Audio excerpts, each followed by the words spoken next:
in high school and college, I learned about, lived and I studied the cases of the Wilmington 10 who were framed for the bombing of a grocery store in Wilmington, North Carolina, the Attica brothers cases, and in a prison in upstate New York erupted because the state refused to provide prisoners with just basic human needs, just basic, just like today, just basic masks, just basic sanitation stuff so they don't get the coronavirus. Well, you know, we have not advanced much since the Attica days, and the state turned around and murdered both the prisoners and the hostages.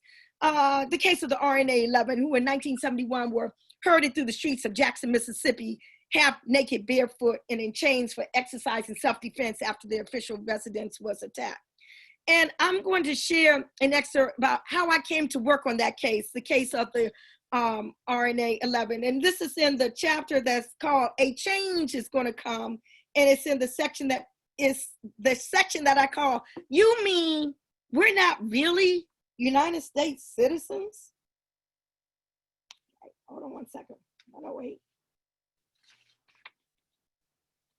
So one of the most pivotal lectures I heard while a student at Howard University came not from a professor or a PhD, but from a speaker in a room on the first floor of Frederick Douglass Hall. The speaker was tall, dark-skinned, and sported a bald head. And it was probably somewhere around 1973 or 1974. And he was talking history, my thing. My ears were on fire. He ran down the specifics of the 13th and 14th Amendments to the United States Constitution. The 13th Amendment freed you, but the 14th Amendment could not have made you a citizen. You had to have been asked if you wanted to be a citizen, and we were never asked. My eyes were wide with amazement.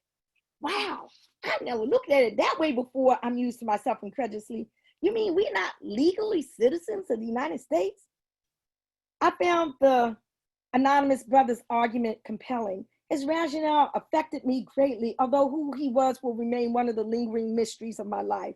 And several months later, I saw a flyer announcing an organizing meeting for something that was called the Republic of New Africa in its national Black elections.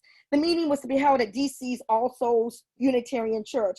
And when I got to the meeting and heard what I heard, I had an aha moment, as I remembered that anonymous brother's speech from Howard University's Douglass Hall that had so intrigued me. We were not citizens. We had never been asked. And as such, we were entitled to the international right to self-determination. I knew this was the movement I'd been seeking, but little did I know it would become the movement that will occupy the elephant's share of my time and energy for the next 15 years.